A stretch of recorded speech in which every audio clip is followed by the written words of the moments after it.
वो दाग है। जब भी आप मुझे यूनिफॉर्म में मेरे कॉलेज में मुझे ड्रॉप करने और पिक करने जाते हैं ना, तो मैं अपने दोस्तों के सामने बस शो मारती हूँ। बेटा इसमें शो मारने वाली क्या बात है? बाबा मेरे लिए है। मैं उनको सबको फख्र से बताती हूँ कि मेरे बाबा ने आज तक अपने पूरे रिकॉर्ड में अपने फर्ज से कोई कोताही नहीं बरती। आज तो किसी और की भी बरसी है। हालांकि तरह आज के ही दिन कोई और भी गया था इस दुनिया से। उसका नाम लेना इस घर में बिल्कुल मना है आसिफ। तुम्हारी इस दोस्त में ऐसी क्या बात है जिसने तुम्हें बगावत पर मजबूर कर दिया? हाँ, वो उसमें नहीं, उसके घर में है। उसकी बर्थडे पर उसके फूफा भी वहां होंगे। तो ये कि उसके फूफा मेरे सगे मामू हैं, साकिब मामू। मामा, मीट माय फ्रेंड मायदा। बड़ी प्यारी तुम्हारी दोस्त। शुक्र है आपा कि आपको माँ के अलावा भी कोई पसंद आए, वरना आप तो सिर्फ अपनी होने वाली बहू की तारीफें करती हैं। जो ना धुल सके, जो ना मिट सके, मेरी जिंदगी में वो दाग है। जो ना धुल सके, जो ना मिट सके, मेरी जिंदगी में वो दाग है।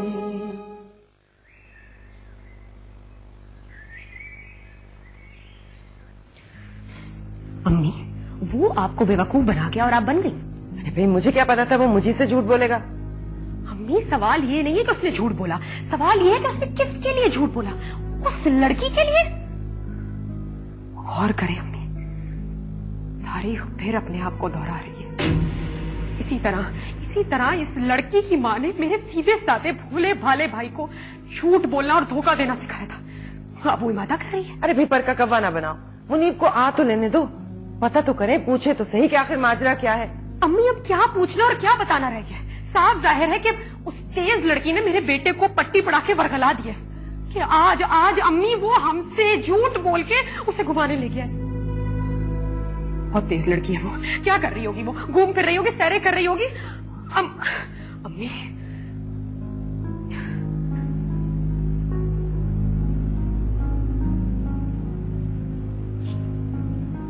चलो बंद करो कपड़े। नहीं रखने मुझे ये कपड़े। आप मुझे ये बेटा।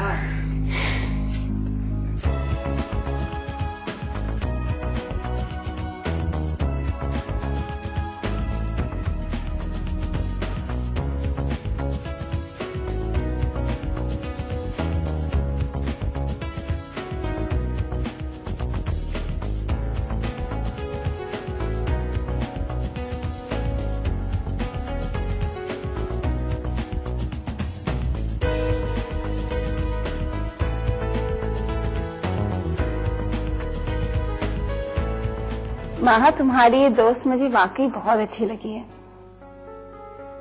और मुझे भी, मगर ये बात मैं कह नहीं सकता।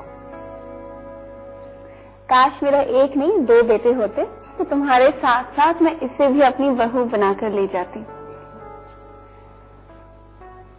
अच्छा पापा, मैं पापा को देखकर आती हूँ, कहाँ पर उनको बुला के लाती। अरे नहीं, तुम बैठो, मैं देखकर आती हूँ।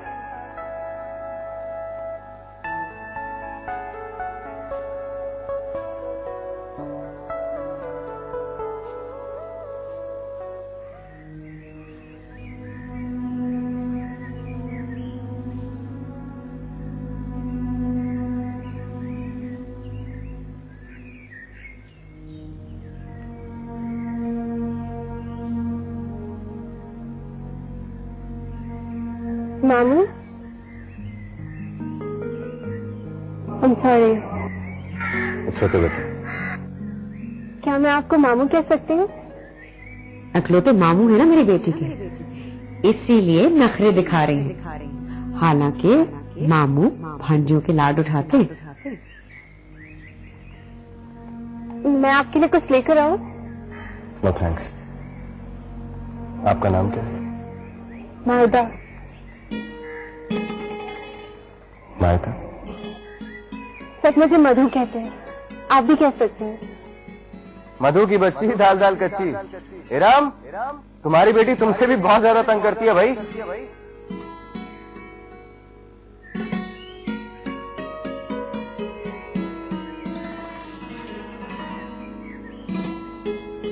सुनो बेटा, आपका पूरा नाम क्या है?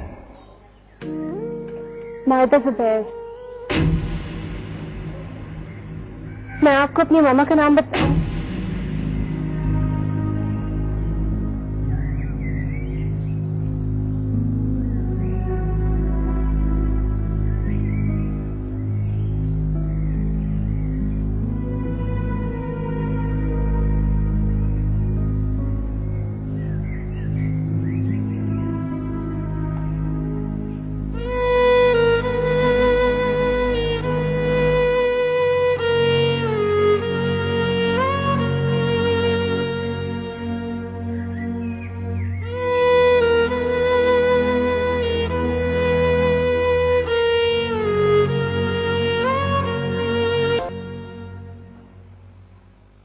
साकिब भाई,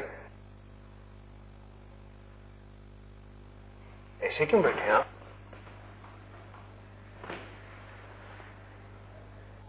वो लड़की कौन है आसिफ? कौन? तुम जानते हो, तभी तुमने उसको यहां पे बुलाया था। तुम्हें क्या मिलता मेरे जख्म को रेत कर? आप क्या बात कर रहे हैं? मुझे कुछ समझ में नहीं आ रहा साकिब भाई, क्या हुआ? मैं मायदा की बात कर रहा हूं, इरम की बेटी। इरम की बेटी? हाँ।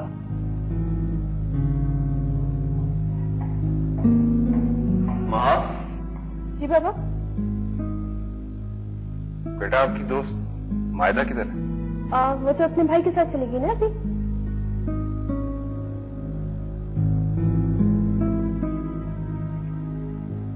अच्छा ठीक है।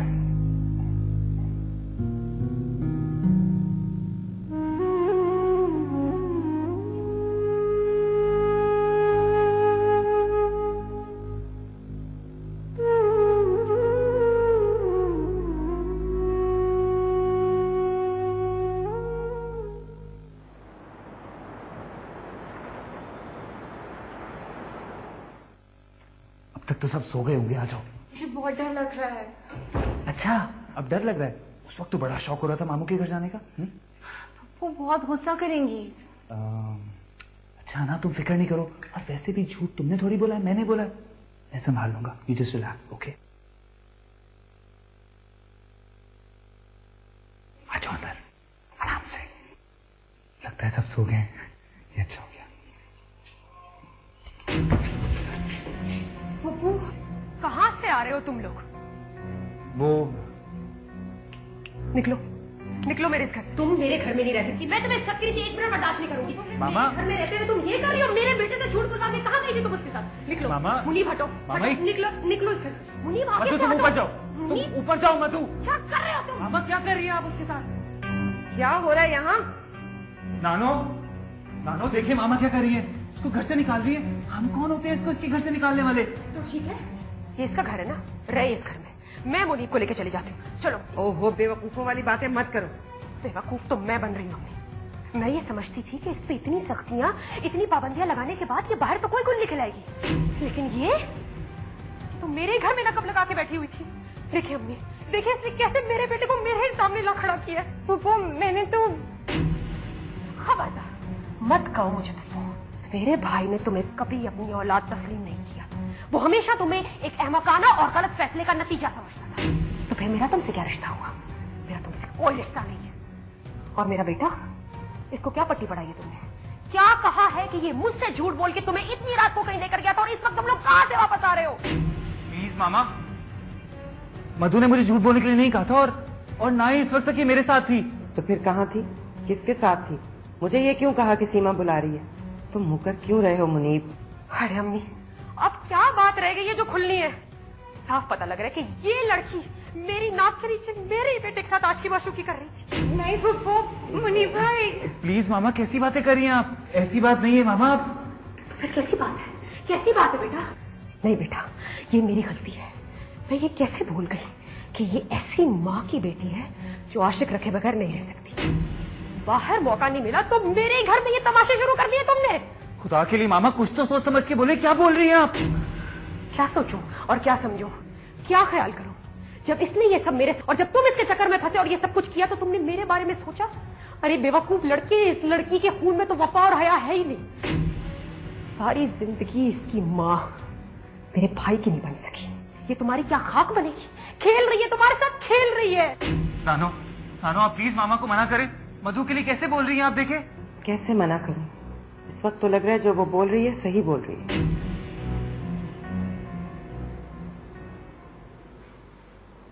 ठीक है, मैंने झूठ बोला था, मगर उसकी वजह वो नहीं है जो आप दोनों समझ रहे हैं। मैं और मधु कहीं गए थे। मैं मधु को उसके मामू के घर लेकर गया था।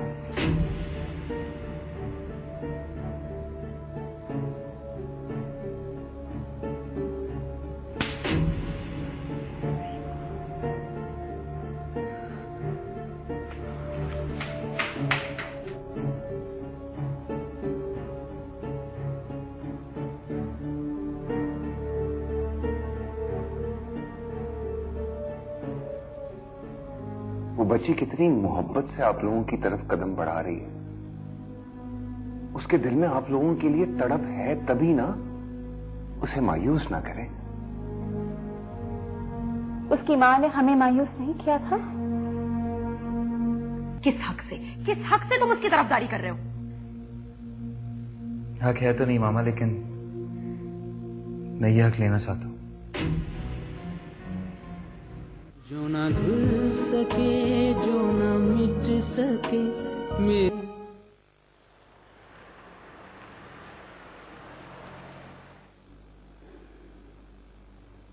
साकिब भाई, वो बच्ची आपका खून है, आपकी बहन इरम की आखिरी निशानी है। वो निशानियां वो गले लगाने के काबिल होती हैं आसम, जो अच्छे वक्त की निशानियां हो। वो तो आई बुरे वक्त की निशानी है। सालों पहले की तलखी को कुरेदने का क्या फायदा आपा? हम उस तलखी को दफनाकर उस पर मनोमति डाल चुके हैं।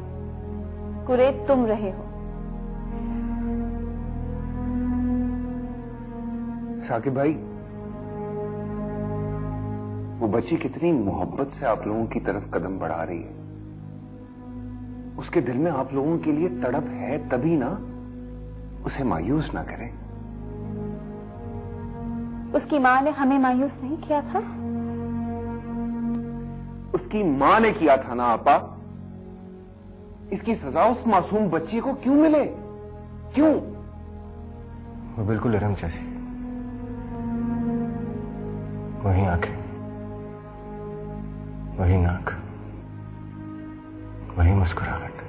उसी का तो डर है, कहीं वो वाकई बिल्कुल इरम जैसी ना हो। आसिम, तुम भी वहां से कहो उससे दूर रहे। हद हो गई आपा। मैं इधर बैठा आप दोनों को समझा रहा हूं कि उस बच्ची को रिश्तों से महरूम ना करें, और आप हैं कि उसे दोस्ती से महरूम कर रही।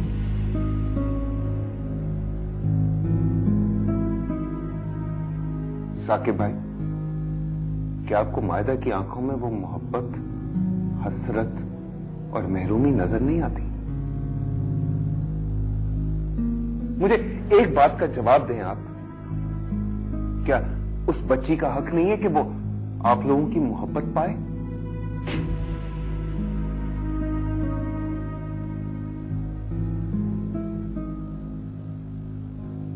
उसे मिलने के बाद साकिब भाई आप भी बहुत बेचैन हैं। I can see this.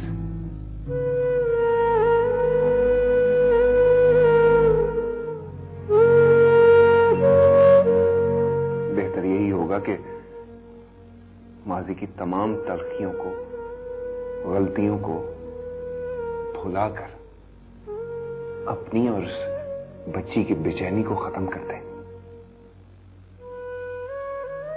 उसे आप लोगों का प्यार चाहिए।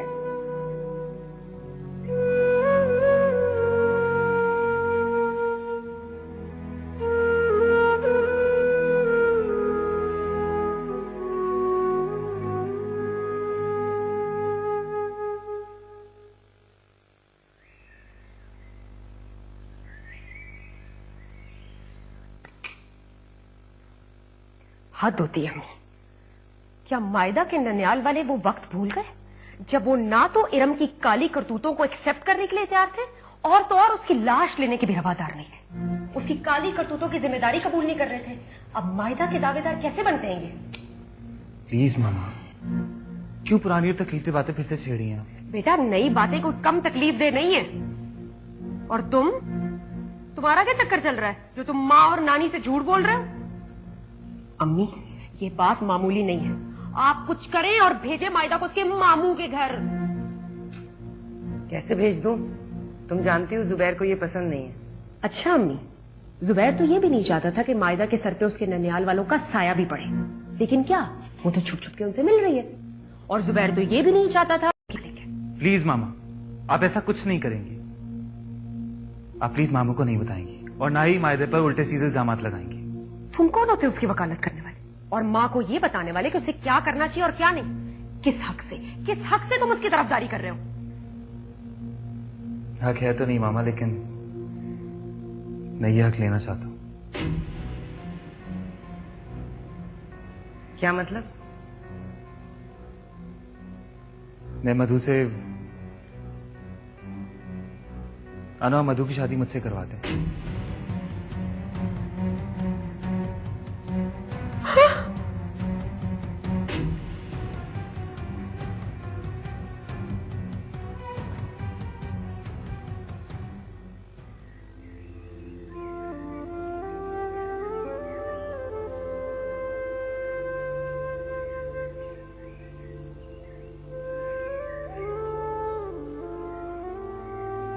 सब कुछ कितना मुकम्मल, कितना परफेक्ट था जब तक तुम नहीं आई थी।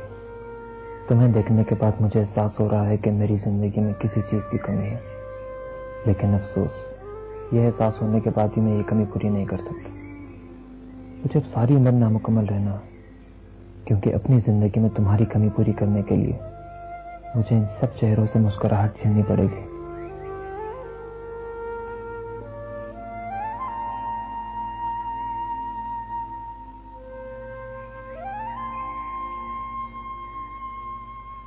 अब इतनी बड़ी बात सीमा के सामने करने से पहले सोच तो लेते उसे इरम और मायदा से कितनी नफरत है। यही नफरत का सिलसिला तो मैं खत्म करना चाहता हूँ। बड़ा अच्छा तरीका निकाला है तुमने नफरत खत्म करने का। उसके तो जख्म ही उधड़ गए हैं इस तुम्हारी बेतुकी बात से। तुम भूल गए हो कि आज किस वजह से तुम बाप की शफकत से महरूम हो। उसकी जिम्मेदार मधु नहीं है और ना ही इरम ओमानी है, चाहे उनके माल जैसे भी हों। मेरी माँ को तलाक देने के लिए मेरे बाबा के पास इससे कोई कमजोर रीजन नहीं था क्या? नानू, आज मामा के और हमारे, हम सबके जो भी हालात हैं वो सिर्फ और सिर्फ मेरे बाबा की वजह से है, मधु की वजह से नहीं। तो फिर उस पर इल्जाम क्यों आए? और जो मामा ने आज फिर उसको उसके मामू के घर भेजने की बात की तो मुझसे बर्दाश्त नहीं हुआ। वो तो सीमा गुस्से में कह रही थी, थोड़ी देर में समझा बुझा के मैं उसे ठंडा कर लेती, पर अब तुमने उसका दिमाग खराब कर दिया है। अब तो घर में एक तूफान खड़ा हो चुका है। अब वो एक मिनट मधु का वजूद बर्दाश्त नहीं करेगी इस घर में। अब कर लो जो तुमने करना है।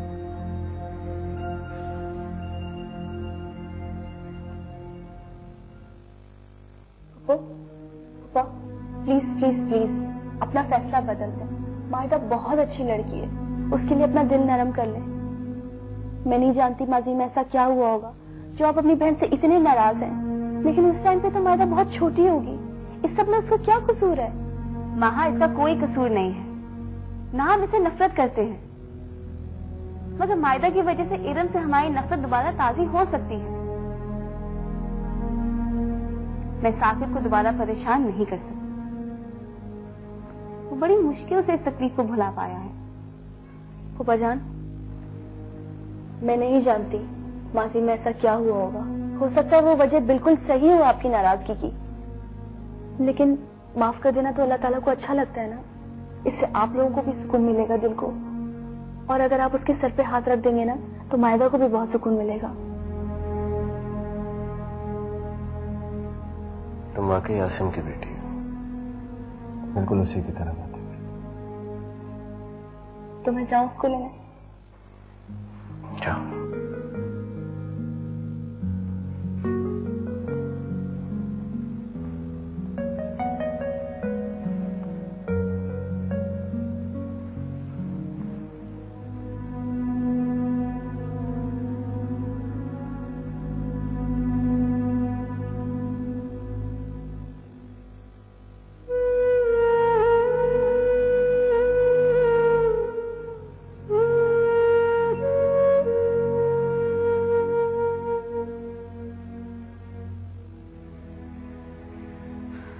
दादू कसम से मैंने ऐसा कुछ भी नहीं किया है।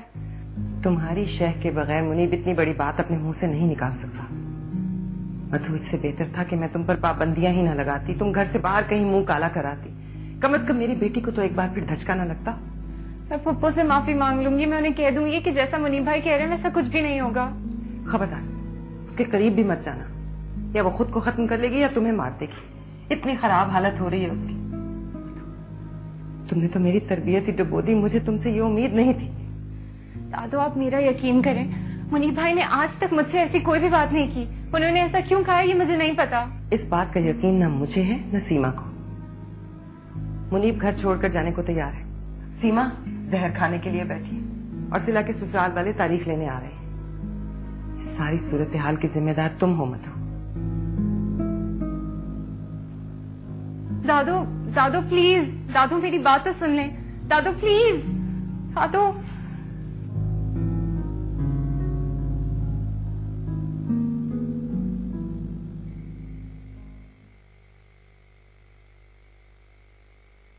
देखती हूँ मैं देखती हूँ कि कैसे मुनीब दोबारा नाम लेता है मायदा का।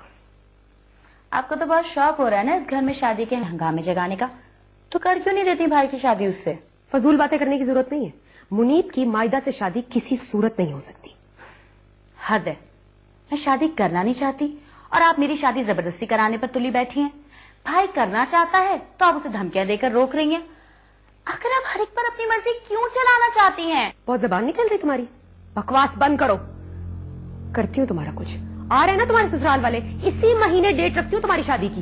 मामा, मैंने आपसे पहले ही कहा था ऐसी किसी भी हिमाकत के बारे में सोची का भी नहीं, लेकिन आप बाज नहीं आई तो अब आप नताइज की जिम्मेदार खुद होंगी। Shut up! बहुत बकवास करने लग गई हो तुम। मैं देखती हूँ किस तरह नहीं करती तुम शादी, और ये मॉडलिंग वॉडलिंग का भूत है ना तुम्हारे सर से उतार दूंगी मैं। जबान।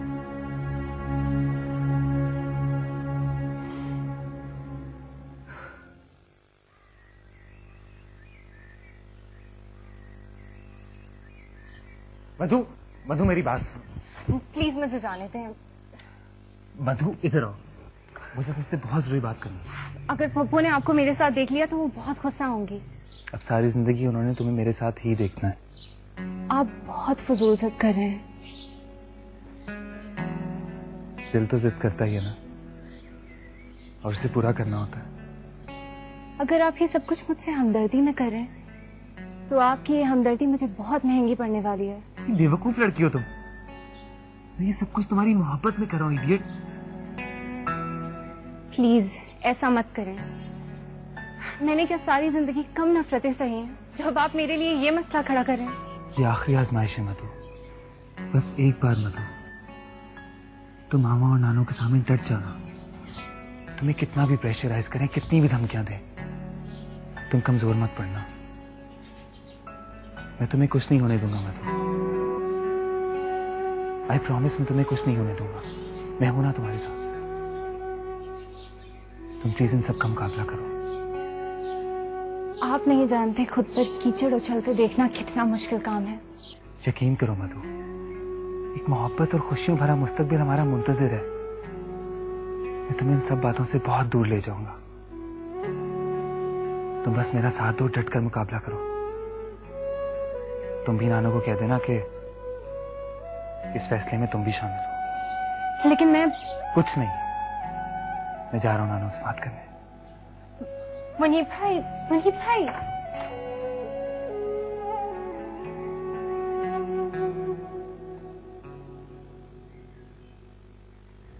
एक मिनट, मेरी बात सुनो। मैंने मधु से बात की है, वो कहती है ये तुम्हारे जाती ख्यालात हैं। अब तुम एक यकतरफा मोहब्बत पर अपनी माँ से बदतमीजी कर रहे हो। आपसे डर के कहा होगा नानो, उसकी तो आप दोनों से इतनी जान जाती है, वो आपके सामने खुल के सांस नहीं ले पाती। मोहब्बत का इजहार क्या करेगी? किसी को मोहब्बत करना, किसी को चाहना कोई गलती तो नहीं है। मेरे मुकद्दर में मेरी माँ अपनी तमाम गलतियां स्याही की तरह घोल गई है। मेरा हर कदम अब गलत ही कहलाएगा। जो ना धुल सके, जो ना मिट सके, मेरी जिंदगी में वो दाग है।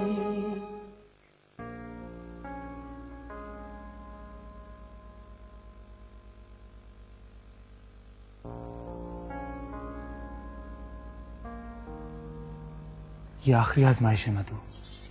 एक बार दिल बड़ा करके से निकल जाओ, उसके बाद तुम्हारी जिंदगी में कोई मुश्किल, कोई दुख, कुछ नहीं आने दूंगा।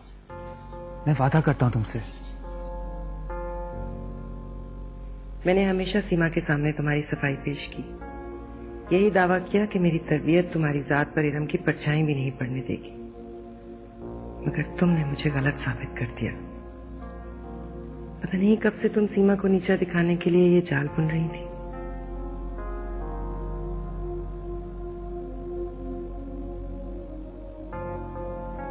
यकीन करो मधु, एक मोहब्बत और खुशियों भरा मुस्तकबिल हमारा मुंतजिर है। मैं तुम्हें इन सब बातों से बहुत दूर ले जाऊंगा। तुम बस मेरा साथ दो, डट कर मुकाबला करो। तुम भी नानू को कह देना कि इस फैसले में तुम भी शामिल हो।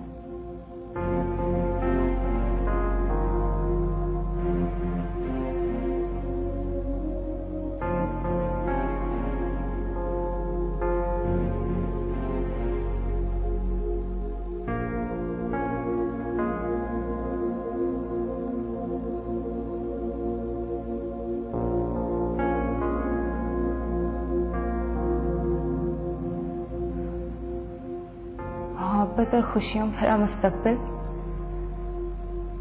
लेकिन मुझे मोहब्बत से ज्यादा एतमाद की जरूरत है। क्या इस मोहब्बत भरे मुस्तकबिल में मेरे लिए इज्जत, भरोसे और एतमाद की भी गुंजाइश होगी? इसके खून में शामिल है ये सब। पहले इसकी माँ ने मंगनी शुदा होते हुए मेरे भाई को फंसाया और फिर शौहर के होते हुए किसी और से याराने लगाए। सिर्फ अच्छे मुस्तकबिल बेटी भी इसी रास्ते पर चल पड़ी है। अम्मी मट्टी में आपकी तरबियत और रखवाली कर लिया ना इसने मेरे बेटे को काबू। नहीं दादू, मैंने ऐसा कुछ भी नहीं किया है।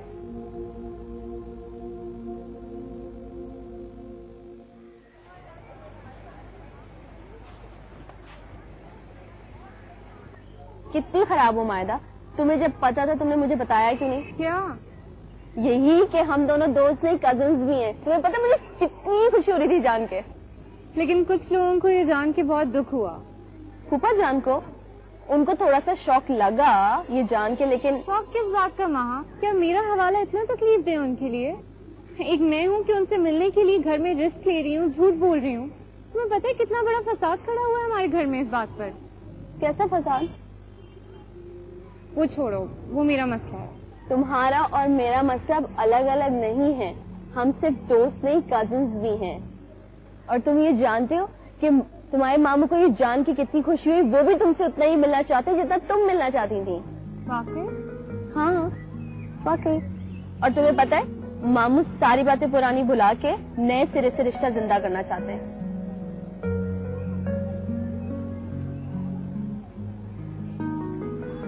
क्या सोच रही हो? क्या वो मुझसे मिलने मेरे घर आ सकते? नहीं, असल में वो तुम्हारी दादी और फुप्पो की वजह से नहीं मिलना चाहते, लेकिन तुम कहो तो मैं तुम्हारे घर आके तुम्हारी दादू से परमिशन लेके तुम्हें कभी कभी अपने साथ ले जाया करूंगी।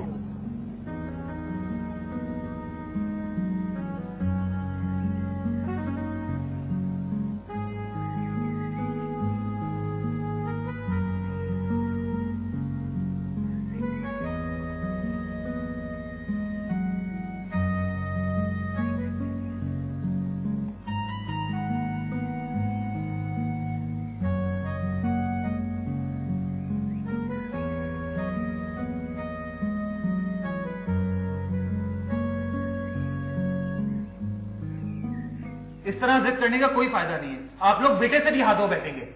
होश करो मुनीब, तुम अपनी उस माँ के साथ बदतमीजी करे हो जिसने तुम्हें अकेले पाला है। अकेले नहीं पाला, मामू के सहारे पाला। और उस मामू के जिसके हम पर और मामा पर इतने एहसान हो, उसकी बेटी को बहू बनाने के लिए इतने एतजाज़ात।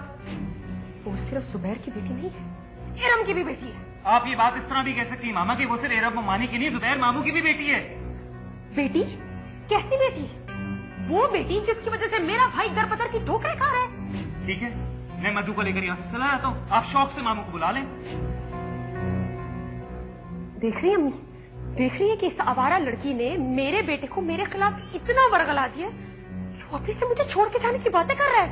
ओहो मामा, मैं आपको छोड़ के नहीं जाना चाहता, मैं आपके पास रहना चाहता हूँ, लेकिन मधु के साथ। एक मिनट, मेरी बात सुनो। मैंने मधु से बात की है, वो कहती है ये तुम्हारे जाती ख्यालात हैं। अब तुम एक तरफा मोहब्बत पर अपनी माँ से बदतमीजी कर रहे हो। आपसे डर के कहा होगा नानो, उसकी तो आप दोनों से इतनी जान जाती है, वो आपके सामने खुल के सांस नहीं ले पाती, मोहब्बत का इजहार क्या करेगी? हमने क्या कहा है उसे? मधु मधु इधर आओ, इधर आओ। आप मधु से पूछ लें। मधु बताओ, ये क्या कह रहा है? तुम दोनों का कोई चक्कर चल रहा है? किसी को चाहना कोई गलत तो नहीं है नानो। चुप रहो तुम, मुझे इस लड़की से पूछने दो। कल तो ये मुझे बहुत आराम से कह रही थी कि नहीं फुप्पू, मैंने नहीं वरगलाया मुनीब को।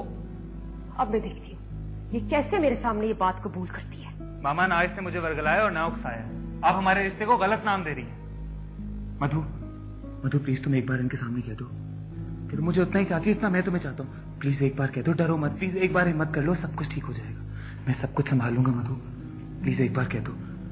अच्छा मुनीब, एक मिनट, इधर आओ मधु, मेरे पास आओ। बोलो बेटा, सच सच बताओ। दादू, मुनीब भाई को कोई गलत फहमी हुई है। मैं ऐसा कुछ भी नहीं चाहती।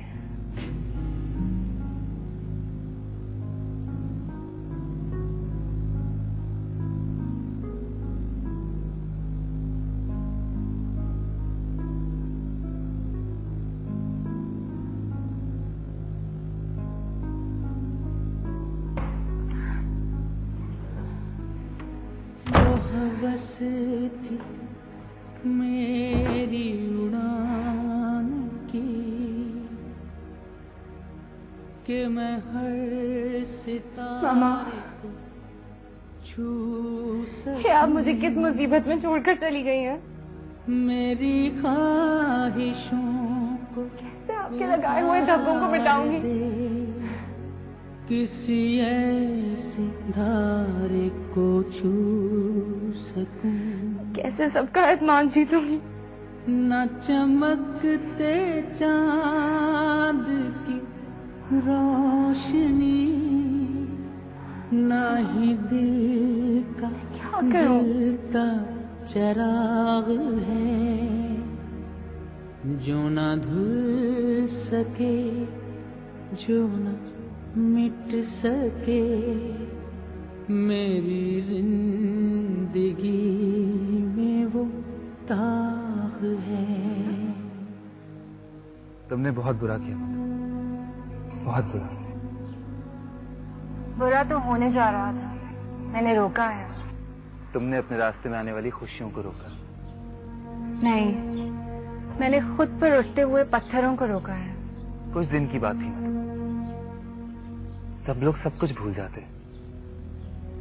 इतने साल हो गए, मेरी मामा की गलतियों को तो कोई नहीं भूला। वो और बात थी,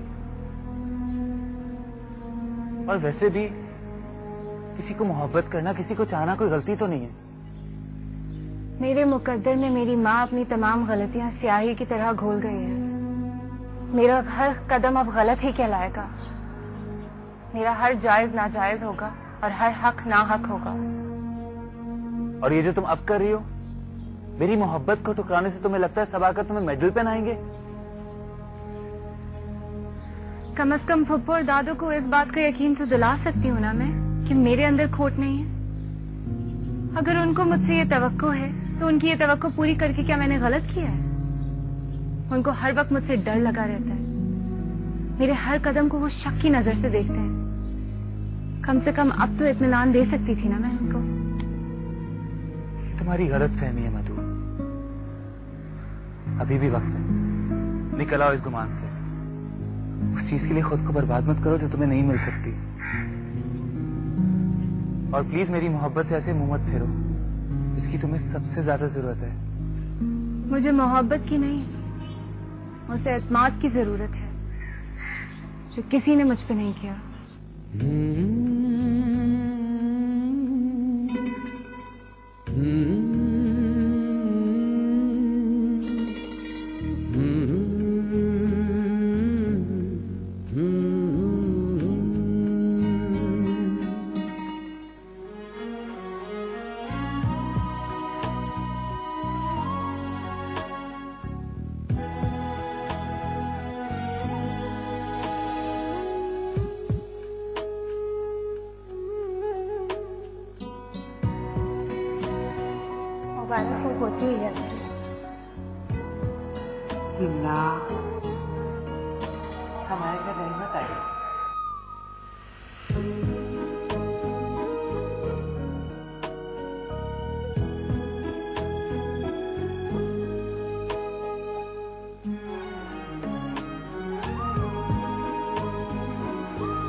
दादू, आप यहाँ क्यों बैठी हैं?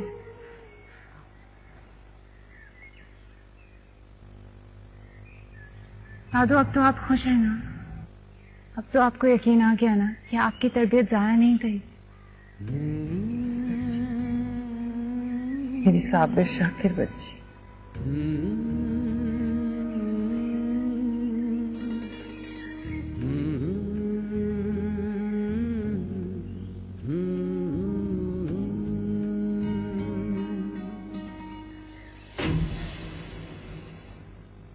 जो ना धुल सके, जो ना मिट सके, मेरी जिंदगी में वो दाग है। जो ना धुल सके, जो ना मिट सके, मेरी जिंदगी में वो दाग है। मैं सिला की शादी का इंतजार नहीं करूंगी। अभी अभी अभी उसके लिए रिश्ता ढूंढे और उसे इस घर से बाहर निकाले। मैं मुनीब और उसे इस एक छत के नीचे बर्दाश्त नहीं कर सकती। अम्मी, एक बात याद रखना, मेरे होते हुए तुम किसी और की नहीं हो सकती। आप समझते क्यों नहीं हैं? जो आप चाहते हैं वो नहीं हो सकता। क्यों नहीं हो सकता? क्योंकि मामा ऐसा नहीं चाहती, इसलिए उनकी मर्जी नहीं है।